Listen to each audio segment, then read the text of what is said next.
ఒక్కసారిగా ఇల్లు కూడా విషాదంలో మునిగిపోయిందని చెప్పొచ్చు. ఎందుకంటే ఆహ్, తండ్రి ఇంటికి రాగానే మంచినీళ్ళు ఇచ్చి తండ్రితో మంచిగా మాట్లాడుతూ ముద్దు ముద్దు మాటలతో మాట్లాడుతూ ఉండేది. అలాంటిది ఒక్కసారిగా సహస్ర లేదు అన్న మాట మాత్రం వాళ్ళు జీర్ణించుకోలేని పరిస్థితి ఉందని చెప్పొచ్చు. ప్రస్తుతానికైతే వాళ్ళ ఊరికొచ్చాము, వాళ్ళ ఇంటికొచ్చాము. ఒక్కసారి సహస్రాకి సంబంధించి కొన్ని ఆహ్, జ్ఞాపకాలు ఏవైతే ఉన్నాయో ఒక్కసారి వాళ్ళతో మాట్లాడి పంచుకునే ప్రయత్నం అయితే చేద్దాం. అన్న నమస్తే. ఎలా ఉందండి? ఇప్పుడు మీ ఆరోగ్యం ఎలా ఉంది? పర్లేదమ్మా, ఇప్పుడు తగ్గింది. ఇప్పుడు ఓకే. ఇప్పుడు ఓకే. అమ్మ, మీ ఆరోగ్యం ముఖ్యంగా ఎప్పుడైతే సహస్ర చనిపోయిందని తెలిసిందో అప్పటి నుంచి కూడా మీరు కన్నీరు మున్నీరు అవుతున్నారు. అది తీసుకోలేకపోతున్నారు. మరి ఇప్పుడు మీ ఆరోగ్యం ఎలా ఉంది? ఏంటి? మేడం నాకు బాగానే ఉంది, నా పిల్లకు బాగానే ఉండే. అన్నీ మంచిగా ఉన్నప్పుడు పిల్లని తీసుకెళ్ళిన దేవుడు ఇప్పుడు ఎట్లుంటే ఏంది మేడం? ఆరోగ్యం ముఖ్యం కాదు. మంచిగా ఉన్న పిల్లని తీసుకుపోయినరు. ఏ పాపం చేయని పిల్లని తీసుకుపోవడం అది ఎంత దారుణం. ఇంత మొత్తుకున్నా కూడా ప్రభుత్వం ఏం చేయట్లేదు అసలు. ఎందుకు ఇంత అంటే ఎన్నైనా చేసుకుంటా పోనా పోలీసు వాళ్ళు కూడా ఏం అనట్లేరు అసలు. కోర్టుకు అప్పచెప్తాం కదా అయిపోయింది అన్నమాట మాట్లాడుతున్నారు. కానీ అట్లా చిన్నపిల్లాడు కదా, చంపేస్తే చంపేసిండు, కోర్టు చూసుకుంటారులే అన్న వేలో అందరూ ఆలోచిస్తారు. మీకు అంటే ఎందుకమ్మా అట్లా అనుకుంటున్నారు? ఎందుకంటే శాస్త్ర చనిపోయిన రోజు నుంచి వాళ్ళ ఇన్వెస్టిగేషన్ కావచ్చు, లేకపోతే సీసీ ఫుటేజ్ కావచ్చు, అదంతా కూడా వాళ్ళు ఎంత శ్రమించారనేది కూడా చూసాం. ఎంతో మందిని అంటే తప్పుగా అనుకోకండి. ఎందుకంటే ఈ రోజుల్లో తల్లిదండ్రులు చేసిన తప్పిదాల వల్ల కూడా పిల్లల్ని చంపుతున్నారు కాబట్టి మిమ్మల్ని చేయకూడని ఇంట్రాగేషన్ కూడా చేయడం జరిగింది. ఇన్ని రకాలుగా వాళ్ళు విచారణ చేశారు కాబట్టి అతను పడ్డాడు అన్నట్టు. అన్ని రకాల విచారణలు చేశారు మేడం. పోలీసులు లేనిది వాళ్ళు ఆయన దొరకడు. లేకపోతే రివర్స్ మమ్మల్ని అంటుండే లోకం. ఆ విషయం గురించి మాట్లాడట్లేను. ఆ అబ్బాయిని ఎందుకు ఇవ్వట్లేరు, ఎందుకు చూపించట్లేరు? చూపించచ్చు కదా ఒకసారి. మేము అడుగుతాం కదా. వేరే వాళ్ళకి మేము పేదోళ్ళం అనే కదా, పేదోళ్ళం అనేసి చూపించట్లేరు. అని ఎటో పంపించారు. ఏమనంటే చట్టం న్యాయం కోర్టు చూసుకుంటుంది అంటున్నారు. మరి మా బాబాని ఎందుకు చూసుకోలేకపోయింది కోర్టు? న్యాయం ఎందుకు కాపాడలేకపోయింది అని అడుగుతున్నా. నేను ఆ రోజు డే 1 నుంచి కూడా అరిచి అరిచి చెప్పి నాకు కూడా విసుగొచ్చిపోయింది. ఇంకేం లాభం లేదనిపిస్తుంది అసలు. మేము మిడిల్ క్లాస్ కాబట్టి ఏం చేయలేరు ఎవరు అనిపిస్తుంది. అక్కడికే ఆఫ్ చేసుకున్నాను, నేను నిన్నటికే ఆఫ్ చేసుకున్నాను. ఇంకా ఏదైనా చేసుకోండి మేడం, ప్రపంచానికి తెలియాలి ఏంటన్నది. అమ్మ, మీ పెళ్ళి ఎప్పుడయింది? అంటే ఇక్కడ నుంచి సిటీకి ఎప్పుడొచ్చారు? కుక్కట్పల్లిలో ఎప్పటి నుంచి ఉంటున్నారు? నా పెళ్ళి 2014 మే 2కి అయింది మేడం. నేను అప్పుడే మ్యారేజ్ అయిన ఒక 1 మంత్కి హైదరాబాద్కి వచ్చాను. అప్పటి నుంచి కూడా అక్కడే ఉంటున్నాను. అంటే అమ్మ, పెళ్ళైన తర్వాత ఎన్ని సంవత్సరాలకి, అంటే సంవత్సరంకి పుట్టింది సహస్ర? 1 ఇయర్కే పుట్టింది. 1 ఇయర్కే పుట్టింది. అంటే అమ్మ, ప్రతి తల్లి కూడా ఒక అనుభవం అనేది ఉంటుంది. సహస్ర పుట్టినప్పుడు చేతిలోకి తీసుకున్న ఆ ఫీలింగ్ మీకు ఇంకా ఇప్పటికి కూడా గుర్తుండొచ్చు. ఎందుకంటే తొలి కాన్పు, అందులో ఆడపిల్ల అయ్యేసరికి అసలు ఎలా ఫీల్ అయ్యారు? ఎలా ఫీల్ అవుతాం మేడం? నేను హ్యాపీగానే ఫీల్ అయినాను. ఫస్ట్ ఆఫ్ ఆల్ ఒక బాబు పుట్టాక కూడా నేను హ్యాపీగానే ఫీల్ అయినాను. ఎందుకంటే దేవుడు నాకు ఏది అడగకపోయినా ఒక బాబుని ఇచ్చాడు అనేసి నేను హ్యాపీగానే ఉన్నా. ఇప్పటి వరకు కూడా నేను ప్రజెంట్ ఆ పాపను అలా చూసేంత క్షణం వరకు కూడా నేను every day every moment happy moment అనేది. అక్కడ నుంచి స్టార్ట్ అయింది సాడ్ మూమెంట్ అనేది. అన్న, ప్రతి తండ్రికి కూడా కూతురు అంటే ఎంతో ఇష్టం. అంటే తండ్రికి కొడుకు మీద కూడా ప్రేమ ఉంటుంది, కానీ అల్లారు ముద్దుగా ఆ కూతురు పంచే ప్రేమ అనేది అసలు ఎవరికి వర్ణించలేనిది అని చెప్పొచ్చు. మీ కూతురికి మీతో ఉన్న బాండింగ్ ఏ విధంగా ఉండేదన్న? బాండింగ్ బాగానే ఉంది మేడం. పాప అంటే నాకు చాలా ఇష్టం. మా అమ్మ చనిపోయింది. మా అమ్మ చనిపోయినాక పుట్టింది కాబట్టి నేను మా అమ్మ పేరు కూడా కలిసేటట్టు పెట్టుకున్నాను పేరు. అంటే ఎలా అన్న? అమ్మ పేరు ఏంటన్న? సంగమ్మ. సంగమ్మ. ఓకే. ఎస్ కలుస్తా అని చెప్పి సహస్రని అని పేరు పెట్టుకున్నాను.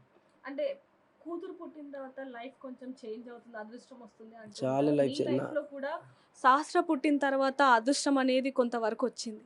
కానీ తను పెరుగుతున్న కొద్దీ అంత బాగుంది అనే లోపే ఇలాంటి ఒక విషాదం అని చెప్పొచ్చు. అది ఎప్పటికీ మర్చిపోలేనిది. మీకు సహస్రాకి అసలు ఎలాంటి అనుబంధం ఉండేది? ఎలా ఉండేవాళ్ళు? అల్లరిగా కొంచెం? అల్లరి అంటే గారాబం చేసేవారు. వాళ్ళ తమ్ముతో ఎక్కువ కొట్లాడారు, కానీ నాతో బాగానే ఉంటుంది. ఏం చెప్పినా అనేది చేసేది. ఎక్కువ సతాయించేది కాదు. నాకు కూడా నాతోనైతే బాగానే ఉంటుండే. వాళ్ళిద్దరితో వాళ్ళు వాళ్ళతో కొట్లాడుతున్నారు. అంటే ఎలాగో అది తమ్ముడు అక్కకి ఉంటుంది ఆ అల్లరితనం అనేది. సో సహస్ర చనిపోక ముందు ఏమైనా మాట్లాడడం కానీ మార్నింగ్ పూట ఇలాంటివి ఏమన్నా? మాట్లాడడం అంటే ఆ రోజు హాలిడే ఉండే మేడం. హాలిడే ఉండే ఎక్కువ నేను కూడా ఎక్కువ మాట్లాడలే పాపతోని. మాట్లాడలేక వాళ్ళిద్దరు కొట్లాడుకున్నారు. లైట్ అది బర్త్డే రోజు బర్త్డే ఎప్పుడు జరిగిందన్న? ఏప్రిల్ అదే 19. 19th జరిగింది మొన్న. అవును. అంటే అన్న ఇక్కడ ఇంకొకటి బర్త్డే కూడా వాడు వచ్చాడు. బర్త్డేలో ఇది చేసుకున్నాడు అంతా ఉంది. వాని ఫ్రెండ్ మేడం కాబట్టి బర్త్డే అంటే అది కూడా మేము ఎప్పటి నుంచి ఉన్నాము అక్కడ 2021 నుంచి ఉన్నాము. సో బాబు అనేది 2024లో ఎక్కువ ఫ్రెండ్షిప్, తిరగడం, పరిచయం అవ్వడం, అందరం చేయడం వల్ల అక్కడ కింద ఆడుకోవడం బాగా జరిగిందనమాట. సో అట్లా జరగడం వల్లనే ఈ ఇయరే తీసుకొచ్చాడు పిల్లలందరినీ. అసలు ఎవ్రీ ఇయర్ కూడా ఏం తీసుకురాలేదు, ఈ ఇయరే తీసుకొచ్చాడు. ఎందుకో కొంచెం బర్త్డే కదా బర్త్డేకి ఎంత అమ్మ వయసు? తనకి 2015 అంటే 10th బర్త్డే చేసినాం ఒకటి అనుకుంటా. 10 సంవత్సరాలు. అంతే 10th బర్త్డే కంప్లీట్ అయింది అంతే. జస్ట్ 2 months అవుతుంది. 2-3 months అవుతుంది. 10th బర్త్డే చేసాము. సో పిల్లలందరూ ఉంటే బాగుంటుంది అన్నట్టు వాడు తెలుసు కదా అని అందరినీ పిలిచాడు అంతే. అట్లా అందరు వచ్చారు తప్ప మీరు ఇంకా అడగండి ఏ బర్త్డేకైనా కింద వాళ్ళు పిల్లలు వాళ్ళతోనే అవుతుంది, ఏముండదు. జస్ట్ కేక్ కటింగ్ మాత్రమే ఉంటుంది.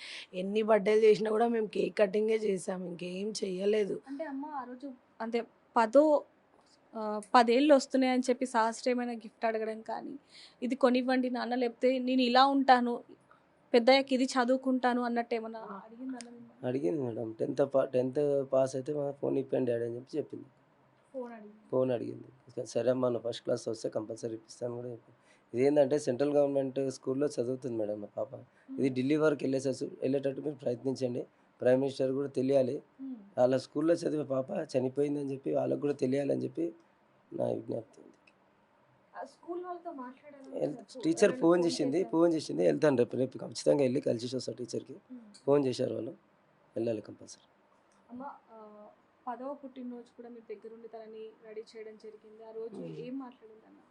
ఆమె కొంచెం ఫ్యాషన్కి ఎక్కువ ప్రిఫరెన్స్ ఇస్తుంది తను.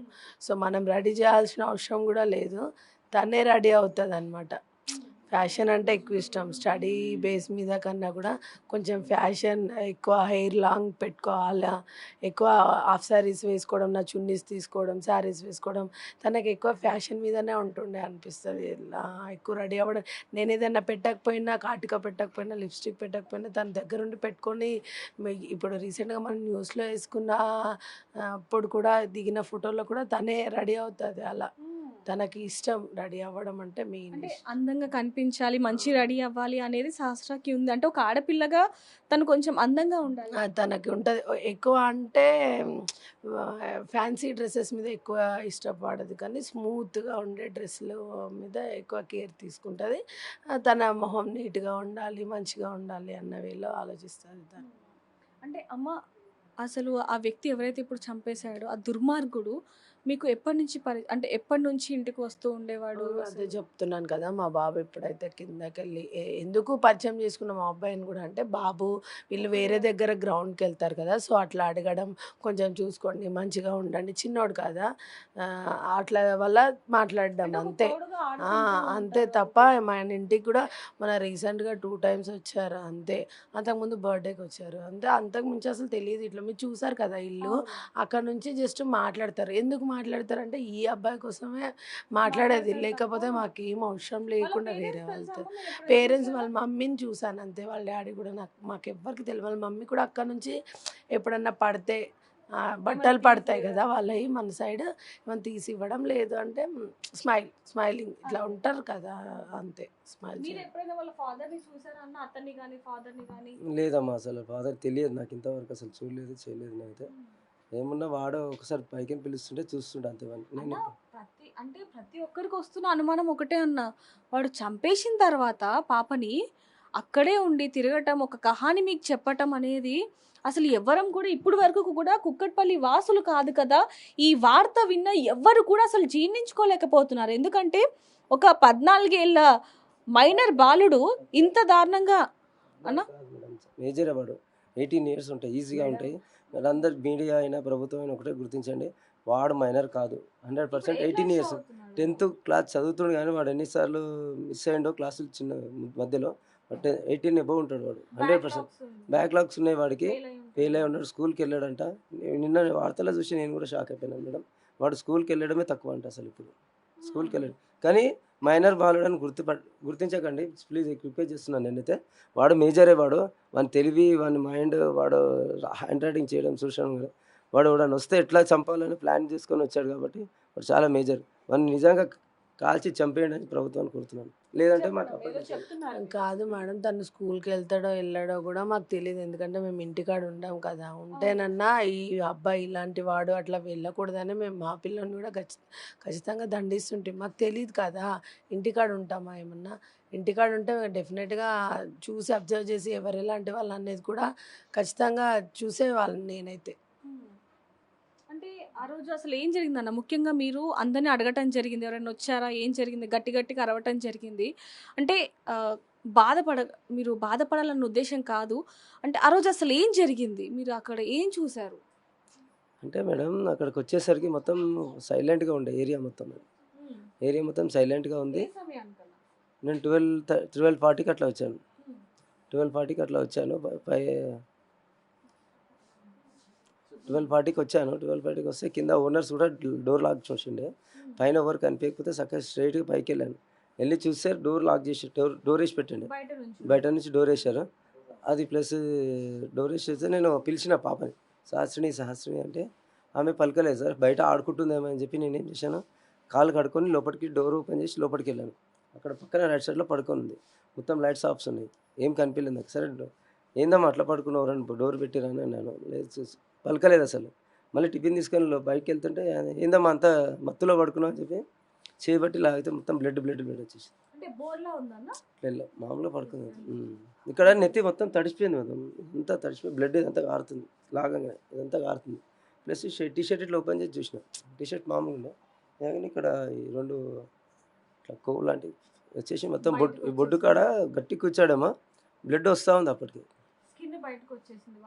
స్కిన్ మాంసం కొద్దిగా బయటకు వచ్చేసింది, రెండు జాగాలు. అక్కడ చూసి అరిసి విమకి ఫోన్ చేసినప్పుడు ఏడవగానే కిందికైనా వచ్చేసారు అందరు. ఒక హాఫ్ అన్ అవర్ తర్వాత నేను ఏడ్చి బయటకు వెళ్ళి అక్కడ వాడు కనిపించగానే అడిగిన, వెంకట్ ఎవరైనా కనిపించిరా, ఎవరైనా మా పాప పిలవడం చూసినట్టు. అవును అంకుల్, పాప 4 times డాడీ అని పిలిచిందని చెప్పి వాడే చెప్పాడు.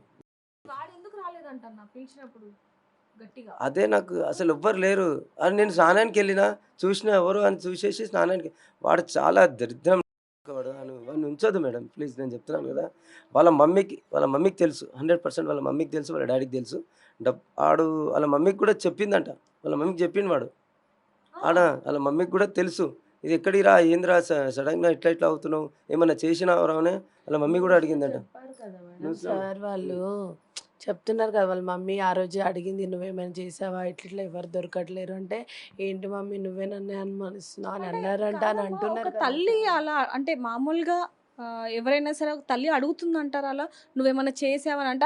నువ్వేమైనా చేసావని అడిగింది అంటే అతను ఎలాంటి దుర్మార్గుడు. ఇక్కడ మనం ముఖ్యంగా చూడొచ్చు, ఒక తల్లి కొడుకును వెళ్ళి నువ్వేమైనా చేసావా, తనని ఏమైనా చంపావని అడిగిందంటే ఆ తల్లికి ఆ కొడుకు గురించి అన్ని విషయాలు తెలుసు అనేది కూడా ఇక్కడ మనకి చాలా క్లియర్గా అర్థమవుతుంది. అంటే గతంలో ఎన్ని చేసి ఉంటాడు, గతంలో ఎన్ని దొంగతనాలు చేసి ఉంటాడు, ఎంతమంది అమ్మాయిల్ని ఇబ్బంది పెట్టి ఉంటాడు ఏంటనేది కూడా ఇక్కడ చాలా క్లియర్గా తెలుస్తుంది. ఆ తల్లికి అన్ని విషయాలు తెలిసినప్పటికీ ఒక్క మాట కూడా ఆ తండ్రి గుండెలు పగిలేలా ఏడుస్తున్నాడు.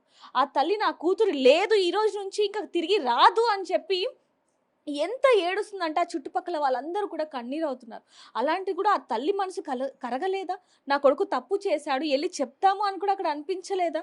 ఈ ప్రశ్న మాత్రం ప్రతి ఒక్కరిని కూడా కలవరపరుస్తుందని చెప్పొచ్చమ్మా. అంతే కదా మేడం. సరే వాళ్ళే చెప్పారు కదా, వాళ్ళ మమ్మీ అడగడం జరిగిందంట, నెక్స్ట్ డే కూడా అడిగారంట, నువ్వే నన్ను పట్టించేటట్టున్నావు అని చెప్పారంట కదా మ్యామ్.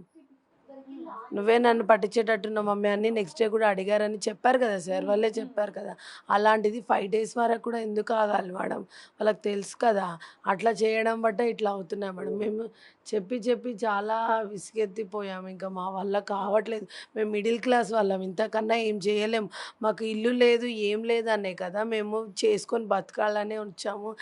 మరి దారుణం మేడం, ఒక బ్యాడ్ కోసం చేయడం అంటే, ఒక బ్యాడ్ కోసం చేసేవాళ్ళు వాళ్ళ ఇల్లు మా ఇల్లు చూశారు కదా, వాళ్ళ ఇల్లు ఎట్లుంది మా ఇల్లు ఎట్లుంది, నేను నా పిల్లలకి ఎట్లా తెచ్చాను వాళ్ళ పిల్లలకి. వాళ్ళ అమ్మ నాన్న ఏం పని చేస్తారన్న? తెలియదు మేడం నాకైతే. మేము పక్కా బిల్డింగ్ మా బిల్డింగ్లో ఉన్న వాళ్ళ గురించి తెలుసుకోవడానికి కూడా కొంత టైం పట్టింది, చాలా పట్టింది నాకు. పక్క బిల్డింగ్ వాళ్ళ గురించి తెలుసుకోవాలంటే మాకు టైం అయితే సరిపోతుంది మేడం. అది హైదరాబాద్, అది ఇక్కడ ఊరు అంటే ప్రతి ఒక్కరు తెలుసు, అందరు గుర్తుపడతారు, మాట్లాడతాం, చేస్తాం. హైదరాబాద్లో ఒకరి గురించి ఒకరు తెలుసుకునే టైం ఎవరికి ఉండదు మేడం, నాకని కాదు ఎవరికి ఉండదు. గాలిగా తిరిగే వాళ్ళకే ఉంటుంది తప్ప పనిచేసే వాళ్ళకి ఎవరికి ఉండదు. వాడికి కూడా 2 అక్కలు ఉన్నారు. 2 అక్కలు ఉన్నారు, చదువుతారు, కానీ అది వాడు వేస్ట్ క్యాండిడేట్ వాడు. అయితే పోలీసులు వచ్చిన తర్వాత అసలు అక్కడ వాడు ఎలాంటి సమాధానం చెప్పాడన్న? అంటే పోలీసు వాళ్ళు కూడా తప్పుదారి పట్టించారు. పోలీసు వాళ్ళైతే 100% వాడిని కాపాడదామని చూస్తున్నారు అనుకుంటున్నాను నేనైతే.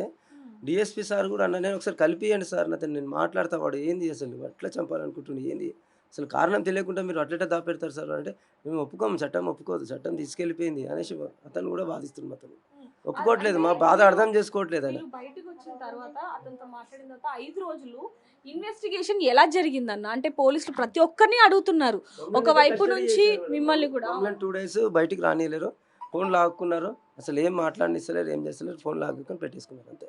నేను బయటికి వెళ్తే అసలు వాడు మొన్న మార్నింగ్ తెలిసిపోయింది అనుకుంటా, మళ్ళీ అడవుడిగా పిలిచేసి లోపల పడేసారు మమ్మల్ని. ఫోన్ లాక్ వేసుకున్నారు. ఏంది అన్యాయం ఇది? ఇది అన్యాయమే ఇది మేడం. వాడిని కాపాడదామనే ఉద్దేశంతోనే అట్లా చేసారు, కానీ వానికి శిక్షించే ఉద్దేశం అయితే లేదనిపిస్తుంది నాకైతే.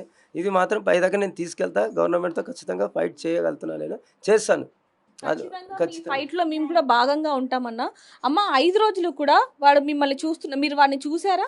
లేదు మేడం, మేము ఆ పాప అలా అయిపోయింది కదా, ఇంకా గాంధీ హాస్పిటల్కి తీసుకెళ్ళాం కదా, ఇటు నుంచి ఇటు ఊరికి వచ్చాం కదా, ఊరికి వచ్చి ఆ రోజు సాయంత్రం నెక్స్ట్ డే 3rd day రోజు అయిపోయింది, పాపకి 3rd day అయిపోతుంది కదా, 4th day రోజు సార్ వాళ్ళు మార్నింగే రమ్మన్నారు, రావడం జరిగింది. ఆ 2 days వాళ్ళ కస్టడీలోనే ఉంచుకున్నారు మమ్మల్ని కూడా. సో ఇంకా ఇంటికి కూడా 5 రోజులు కూడా పోలీసుల కస్టడీలోనే ఉన్నారు మీరు. మీకు ఎప్పుడు తెలిసిందమ్మా వాడే అంతకుడు, ఆ దుర్మార్గుడే అంతకుడు అని ఎప్పుడు తెలిసింది? మొన్న అందరికి మమ్మల్ని అక్కడ నుంచే చెప్పారు కదా మేడం, అందరికీ చెప్పినాకనే మాకు చెప్పారు అంతే. ఆ రోజు ఏ రోజు నిన్న కాక మొన్న 5th day రోజు తెలిసింది కదా అందరికి. ఆ రోజు మాకు ఈవినింగ్ చెప్పారు అంతే, మీకు అందరికి బయట వాళ్ళకి తెలిసినాకనే మాకు చెప్పిర్రు, నైట్ ఇట్లా దొరికాడండి మీరు వెళ్ళిపోవచ్చు అని చెప్పారు. అంత ఈజీగా ఇట్లా వెళ్ళిపోమని చెప్తారు మేడం? ఒక చిన్న ప్రశ్న, మామూలుగా అల్లారు ముద్దుగా పెంచుకున్న కూతుర్ని పక్కనే ఉన్న ఒక దుర్మార్గుడు, ఒక పనికి మాలిన వాడు చంపాడు అని తెలిసి, ఇంటి పక్కనే ఉన్నాడు ఆ హంతకుడు అని తెలిసి, అతని అని తెలిసిన తర్వాత మీరు ఎలా ఇదయ్యారు? అంటే అసలు ఎలా తీసుకున్నారు? ఎలా తీసుకోవడం అంటే మేడం, అసలు ఫస్ట్ ఆఫ్ ఆల్ నమ్మలేదు, అబ్బాయి ఏంటి అసలు అంత దారుణమా? లేదు అసలు ఆ అబ్బాయి ఎందుకు అంత అవసరమే ఉంది మేడం. నేను ఎంత క్రిమినల్ చేశాడో అనుకున్నాను, ఎందుకంటే ఏ ప్రూఫ్స్ లేవు కదా అక్కడ దొరకకుండా పెట్టేసుకొని ఎంత చేసుంటే చేస్తాను మేడం చెప్పండి. మనకైనా ఊహకు అందుతారా అసలు ఎవరైనా కూడా? అసలు అదే పెద్ద షాక్ అనమాట. అసలు ఫస్ట్ ఆఫ్ ఆల్ వాడేంది అసలు, నా కూతుర్ని చంపడం నాకు అనిపిస్తుంది అసలు. కానీ అంత పెద్ద చేసుకొని అసలు వాడి చేతిలో పెట్టాల్సి వచ్చింది, ఏం అర్థం కాని సిచ్యువేషన్లోనే ఉన్నాను నేను. ఇంకా అసలు నాకు పిల్లల్ని పెంచాలంటే కూడా, ఉన్నొక్కరిని పెంచాలంటే కూడా భయం వేస్తుంది. ఇంకొకటి అనిపిస్తుంది అమ్మ, ప్రతి ఒక్క తల్లికి కూడా ఒక ప్రశ్న అనేది వస్తుంది, అంటే కూతుర్ని ఇంట్లో ఒంటరిగా వదలకూడదా? కూతురే కాదు కొడుకుని కూడా, అంటే చిన్నపిల్లలని కాదు, ఎవరైనా సరే ఇంట్లో ఉండకూడదా ఒంటరిగా? ఇంట్లో ఉంటే ఏదో ఒక అఘాయిత్యం జరగాల్సిందేనా అన్న ప్రశ్న మాత్రం లేవనెత్తుతున్నారని చెప్పొచ్చు చాలామంది. కానీ సహస్ర చనిపోవడం మాత్రం 2 తెలుగు రాష్ట్రాలు కూడా ఒక్కసారిగా హృదయం పగిలిపోయింది. తను 10 సంవత్సరాలు, కేవలం 12 సంవత్సరాలు కూడా కాదు, కేవలం 10 సంవత్సరాల సహస్ర ఇంకా లేదు, ఏం అభంశుభం తెలీదు. రాఖీ పండగకి తన తమ్ముడికి రాఖీ కట్టింది, ఇద్దరు అన్యోన్యంగా ఉండేవాళ్ళు, అన్నాచెల్లెల మధ్య ఇద్దరి మధ్య కూడా అల్లరితనం అనేది ఉండేది. అంత మంచిగా ఉన్న కూతురు ఒక్కసారిగా తిరిగి రాని లోకాలకు వెళ్ళిపోయింది. తండ్రి హృదయం కూడా ఎంత అల్లాడిపోయింది. రక్తపు మడుగుల్లో ఆ కూతుర్ని చూడంగానే అసలు ఆ రక్తం ఎక్కడి నుంచి వస్తుంది? ఒళ్ళంతా టీ షర్ట్ అంతా కూడా రక్తం అసలు ఎక్కడి నుంచి వస్తుందో కూడా తెలియని పరిస్థితి ఆ తండ్రి ఎదుర్కోవాల్సిన పరిస్థితి వచ్చింది. అంటే అసలు ఎంత బాధాకరమో అసలు వర్ణించలేనిదని చెప్పొచ్చు. అన్న, ఒక తండ్రిగా మీరు చెప్పండి, అతనే హంతకుడు అని తెలిసినప్పుడు మీ రక్తం మరిగిపోలేదా? ఖచ్చితంగా మేడం. నాకు ఇయ్యండి, నాకు అప్పగించండి అని రిక్వెస్ట్ కూడా చేశాను. నేనేం మాట్లాడతాను ఫస్ట్ అతనితోని మాట్లాడగలుగుతాను అని చెప్పి నేను ఖచ్చితంగా పోలీస్ వాళ్ళకి కూడా నేను రిక్వెస్ట్ చేశాను ఖచ్చితంగా. నేను ఇయ్యండి, ఇయ్యండి అని చెప్పి మాట్లాడి చేస్తే కూడా వాళ్ళు కుదరది, నేను ఇంకా కుదరది, నేను ఇంకా చట్టం ప్రకారం వెళ్ళాలి, అట్లా రైట్స్ ఉండవు అని చెప్పి డీఎస్పీ సార్ కూడా అన్నారు. లేదు సార్, ఒక్కసారి ఎక్కువసారి అని చాలా రిక్వెస్ట్ చేశాను. కానీ నా కోపాన్ని దిగమింగేస్తుర్రు వాళ్ళు. నా కోపాన్ని లోపటనే అనగనొక్కేస్తుర్రు. బయటికి రావనట్లేదు నా కోపాన్ని. అది ఆళ్ళు మొత్తం నాకు చాలా అన్యాయం చేశారు సార్ మేడం నాకైతే. చాలా అన్యాయం చేశారు. అమ్మ, ఒక తల్లిగా తను ఏమవ్వాలనుకున్నారు మీరు? డాక్టరా, ఇంజనీరింగా, ఐఏఎస్సా? మేడం నేనైతే చెప్తున్నాను, తను కొంచెం స్టడీ అంతా ఉండకపోతుండే కాబట్టి నాకు ఎక్కువ స్టడీ లేకున్నా పర్లేదు, నా కూతురు ఒక ఇంటికి వెళ్ళి మంచిగా ఉంటే చాలు. నాలాగా నేను అదే చెప్తుండే మా ఆయనకేమో స్టడీ మీద ఎక్కువ ఇంట్రెస్ట్, నాకేమో చదవకపోయినా పర్లేదు, నా పాప ఉండి పెళ్లి చేసి ఇచ్చి నేను నాలాగా మంచిగా భర్త దొరికితే మంచిగా ఉంటే చాలని అనుకున్నాను. నేను అంతకుమించి నేను ఏమీ ఎక్స్పెక్ట్ చేయలేను ఆమె నుంచి కూడా. అంటే తనలాగా, అంటే రేణుక గారి లాగానే తన అమ్మలాగా, తన అమ్మ ఇప్పుడు ఏ విధంగా అయితే జీవిస్తుందో అలాగే తన కూతురు సహస్ర కూడా ఒక మంచి వ్యక్తిని చూసి పెళ్లి చేసి నాలాగా ఒక భార్యగా, ఒక తల్లిగా, ఒక కోడలిగా జీవనం కొనసాగాలి అనుకుంది. కానీ అవన్నీ కూడా, ఆశలన్నీ కూడా సహస్ర 10 ఏళ్ళు ఉన్నప్పుడే అవన్నీ కూడా నీళ్ళలో పడిపోయిన పరిస్థితి. అంటే ఆశలన్నీ కూడా అరియాశలు అయిపోయాయని చెప్పొచ్చు. అన్న, నిన్న మీరు మాతో కూడా చెప్పడం జరిగింది, తనను ఐఏఎస్ చేయాలి అనుకున్నారు అని చెప్పి. అంటే మీ కలలని కూడా తనలో చూడాలి అనుకున్నారు. అవును మేడం, ఖచ్చితంగా. ఐఏఎస్‌కి నేను చాలా ఇంట్రెస్ట్‌గా పెట్టాను. ఆ స్కూల్‌లో సీట్ రాగానే నాకు 100% ఐఏఎస్ అవుతది నా కూతురు అని చెప్పి నేను కూడా చాలా ఆశపడ్డాను. వాళ్ళ తల్లిదండ్రులు కూడా ఇప్పుడు పోలీస్ కస్టడీలోనే ఉండటం జరిగింది. ఆ! నాకు తెలియదు, వాళ్ళ గురించి నాకు ఇన్ఫర్మేషన్ ఇవ్వట్లేదు మేడం. పోలీస్ వాళ్ళే అస్సలు నిన్న ఇవ్వట్లేదు. మీరు పోలీస్ స్టేషన్‌కి వచ్చారు కదన్నా, అసలు పోలీసులు ఏం మాట్లాడారు నిన్న మీతో? వాళ్ళు చూయించాను సార్, వాళ్ళ తల్లిదండ్రులు ఎక్కడ, వాడు ఎక్కడ అంటే అది చట్టం చూసుకుంటది మీకెందుకు అని చెప్పి డీఎస్పీ సార్ అయితే చాలా కూల్‌గా మమ్మల్ని మొత్తం మోసం చేసే మాట్లాడారు. అసలు నన్ను చాలా చాలా చీప్‌గా అంటే ఒక వేస్ట్ క్యాండిడేట్ లాగా నన్ను చూయించేసారు పబ్లిక్ అందరూ నన్ను. నేను ఒక వేస్ట్ క్యాండిడేట్ అని చెప్పి ఎందుకు అట్లా అనుకుంటున్నారన్న? సమాజం మొత్తం మీకు తోడుగా ఉంది కదా. వాడు కలవాలిగా మేడం, నన్ను కలవాలి. నేను అంతతో మాట్లాడాలని చెప్పి నా కోపం నేను వానితో మాట్లాడాలి. నేను మాట్లాడితేనే నాకు కడుపు మంట చల్లారుతుంది 5 కదా. డేస్ కూడా అసలు ఎవడాడు, ఎందుకు అసలు ఏంటి, మాకు ఎన్నో ఆలోచనలు ఉండే. మా పాప చనిపోయిన దానికంటే కూడా ఎవడాడు అంత దారుణం ఎందుకు, ఏం పగుంది అసలు, ఎవరో తెలుసుకోవాలి ఖచ్చితంగా, కావాలి ఉన్నాక వాడు ఆఫ్టర్ ఆల్ వాడని తెలిసిన తర్వాత అసలు ఇంకెంత రగిలిపోతుందో ఆలోచన చేయండి, చెప్పండి అమ్మ, ఎంత చాలా ఉంటుంది. మంది మిమ్మల్ని ఒక ప్రశ్న అడుగుతున్నారు. అంటే ఆ తల్లికి కూడా తెలుసు అతను గోడ దూకి వస్తాడనేది. కాకపోతే తల్లి బాధలో ఉంది కాబట్టి అప్పుడు చెప్పలేకపోయింది. తర్వాత తల్లి చెప్పుంటే నిందితుడు త్వరగా దొరికేవాడు, శిక్ష పడేది అంటూ ఉన్నారు. ఒకటి మేడం, ఇంత చిన్న బాబు ఉన్నాడు కదా, ఆ బాబుని అడగండి ఎప్పుడన్నా దుంకుతారేమో. నేనైతే ఎప్పుడు చూడలేదు అసలు రాలే కూడా మా ఇంటికి. వచ్చినప్పుడు నేను చెప్పాను, బర్త్డేకి వచ్చింది కూడా మా వారికి తెలియదు, అప్పుడు మా వారు లేరు, మేము పిల్లలు మా తమ్ముడు వాళ్ళమే ఉన్నాము. లాస్ట్ ఇయర్ చందాలకు రావడమే తెలుసు, అసలు గోడ దూకడం మాత్రం అసలు ప్రామ్గా చెప్తున్నాను కదా, నాకు తెలియదు అసలు. నేను ఎప్పుడు ఇంటికాడ ఉంటాను మేడం, ఒకసారి హాస్పిటల్లో వెళ్ళి కూడా కనుక్కోండి. నేను ఇంటి దగ్గర సండేస్ కూడా ఇంటికాడ ఉండాను. ఎప్పుడైనా లీవ్ తీసుకున్నాము అంటే ఏ క్లాస్ చదువుతుంది? 6th class. 6th class. అమ్మ, ఆ రోజు చనిపోయే సోమవారం రోజు పొద్దున్న ఏమైనా మాట్లాడిందా మీతో? నాతో మాట్లాడింది మేడం, ఇల్లు సర్దు, అది చెయ్యమ్మా, బెడ్షీట్ మంచి చేయమ్మా అంటే అన్నీ మంచి చేస్తుంది. తమ్ముడికి వాటర్ బాటిల్ నింపి, ఆమె స్కూల్ లేనప్పుడు వాడి తమ్ముడికి రెడీ చేయడం ఎక్కువ ఇంట్రెస్ట్ చూపిస్తుంది తను. అంటే తనకి ఏమి ఇష్టం ఎక్కువ? ఎలా ఉండేది మీతో ఇద్దరితో కూడా? అంటే తన జ్ఞాపకాలు మీకు బాగా, అంటే ఈ 10 ఏళ్లలో తన జ్ఞాపకాలు ఏదో ఒకటి మనసుని తాకి ఉంటాయి కదా. తనకి ఎక్కువ టీవీ చూస్తుంటుంది, సినిమాస్ చూస్తుంది. ఇంకా మళ్ళీ ఫుడ్ ఫుడ్ మీద కొంచెం ఇంట్రెస్ట్ ఎక్కువ ఉంటుంది. ఫ్యాషన్ మీద కొంచెం ఇంట్రెస్ట్ ఎక్కువ ఉంటుంది. వంట కుకింగ్ చేయడానికి ఇంట్రెస్ట్ పడుతుంది కానీ నేను ఇవ్వను మేడం, చిన్న పాప కదా, నాకు ఇష్టం ఉండదు ఇవ్వడం. నాకు పని చేపించడం కూడా ఎక్కువ ఇష్టం ఉండదు. అమ్మ అంటే మామూలుగా తన ఫోటోలు ఇవన్నీ కూడా ఇప్పుడు బాగా ఇదయ్యాయి. తనలో ఆ ఫోటోలలో కూడా మనం చూడొచ్చు చాలా అందంగా మేకప్ వేసుకొని బర్త్డే ఫొటోస్ కానివ్వండి ఇదంతా. ఫస్ట్ ఆఫ్ ఆల్ తనని రెడీ చేయడం అంటే బాగా ఇష్టం.